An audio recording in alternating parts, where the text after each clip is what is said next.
Welcome to our voice. నేను journalist నవత. Pastor Praveen తాగిన మత్తులో డ్రైవింగ్ చేస్తూ ప్రాణాలు కోల్పోయాడు. ఇది పోలీసులు చాలా క్లియర్గా యాక్సిడెంటల్ డెత్ అని చెప్పారు. అయినా కూడా కొందరు మేధావులు, మత మౌఢ్యులు, పాస్టర్ అజయ్, షమీ లాంటి వాళ్ళు ఏకమై పాస్టర్ అజయ్ చెప్పిన మాటలు చెప్తారు. షమీ గారు, మాది మీది ఒకటే మతం, ఒకలాగే దేవుణ్ణి ఆరాధిస్తాం, ఒకటే రకమైన ప్రార్థనలు చేస్తాం, మీరు మేము ఒకటే, మనం ఎప్పుడూ కూడా కలిసికట్టుగా ఉండాలి, హిందువుల మీద పోరాటం చేయాలి అన్నట్టుగా చెప్పిండ్రు. ఇప్పుడు ఎందుకో వీళ్ళ నోట్లో మూతలు పడ్డాయి. ఎడబైండు షమి, ఎడబైండు పాస్టర్ అజయ్. ఎందుకో వాళ్ళని లాగుతున్నావు అంటే, పాస్టర్ ప్రవీణ్ విషయంలో హిందువుల మీద దౌర్జన్యాలు చేయడానికి రెచ్చగొట్టి వ్యాఖ్యలు చేసిన వీళ్ళు ఇప్పుడు పహల్గామాలో జరిగిన మారణ హోమంలో ఒక క్రిస్టియన్ అని తెలిసి దారుణంగా చంపేశారు అని వాళ్ళ భార్య ఆవేదన తెలియజేస్తే ఎందుకో మాట్లాడట్లేదు. ఫస్ట్ ఈ వీడియో అయితే చూడండి, చూసినాక మనం మాట్లాడుకుందాం.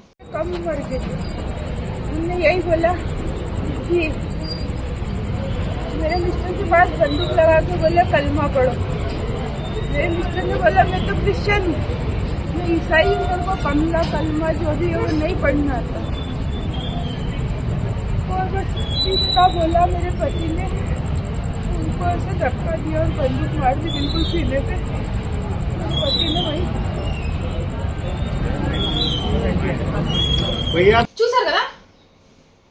పాస్టర్ ప్రవీణ్ కూడా హిందూ దేవీ దేవతలకు సంబంధించి అనేక అసత్య ఆరోపణలు చేసినా ఎప్పుడు బెదిరింపు కాలు రాలేదు.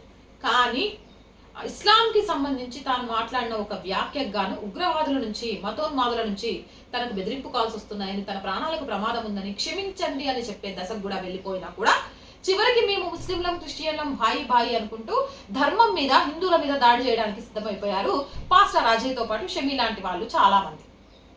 ఈరోజు పహల్గామాలో జరిగిన ఉగ్రదాడిలో చాలా క్లియర్గా చెప్పారు, ముస్లిము క్రిస్టియన్ ఒక్కటి కాదు, ఎప్పటికీ ముస్లిం మతోన్మాదం ముందు ఎవరినైనా అంతం చేయాలనే చూస్తారు.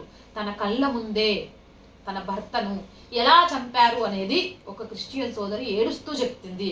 మరి పాస్టర్ అజయ్ దా బయటికి, వీళ్ళకి వ్యతిరేకంగా ర్యాలీది, పహల్గామా దాడిలో జరిగిన దానికి ముస్లింలకు వ్యతిరేకంగా ర్యాలీ దీనికి దమ్ముంటే తప్పు చేసిన ఉగ్రవాదులందరినీ తరిమి కొట్టాలి, ఊచకోత కొయ్యాలి, వాళ్ళని నిలువున తగలబెట్టాలి అని చెప్పు.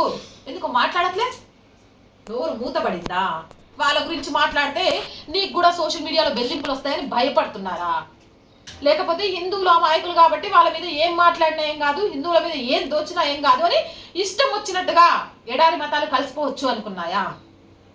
ఇప్పుడు చెప్పండి, ఇప్పుడు బయటికి రండి. ఈవిడ ఆవేదనకు మీరు మూల్యం చెల్లించి ఈవిడ ఆవేదనని ఎలా చల్లార్చొచ్చు అనేది చెప్పండి.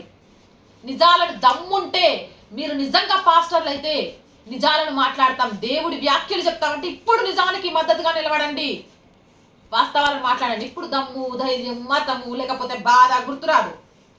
పాస్టర్ ప్రవీణ్ కి సంబంధించి మరణాన్ని అడ్డం పెట్టుకొని ఫేమస్ అయిపోదాం అనుకున్నారు, కానీ డ్యామేజ్ అయిపోయారు.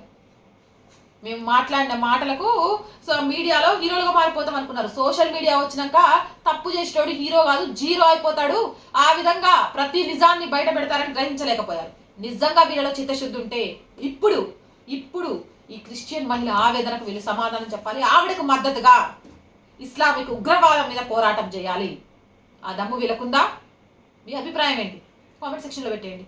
మోర్ వీడియోస్ కోసం ఛానల్ వెంటనే సబ్స్క్రైబ్ చేయండి. అండ్ ఆర్థికంగా ఆ వాయిస్ కి చేతుగా నిలవండి. ఆర్థికంగా సపోర్ట్ చేయాలంటే సబ్స్క్రిప్షన్ పక్కనే జాయిన్ అనే బటన్ ఉంటుంది. 1 to 5 లెవెల్స్ ఉంటాయి, ఏదో ఒక లెవెల్లో సపోర్ట్ చేయండి. అలాగే స్క్రీన్ మీద గూగుల్ పే, ఫోన్ పేతో పాటు అకౌంట్ డీటెయిల్స్ కూడా ఉంటాయి, మీకు తోచిన సహాయాన్ని చేయొచ్చు. అలాగే వ్యాపార ప్రకటనల కోసం, ప్రజా సమస్యల్ని తెలియజేయడానికి 8328500576 నెంబర్ని సంప్రదించండి. జై హింద్, జై భారత్.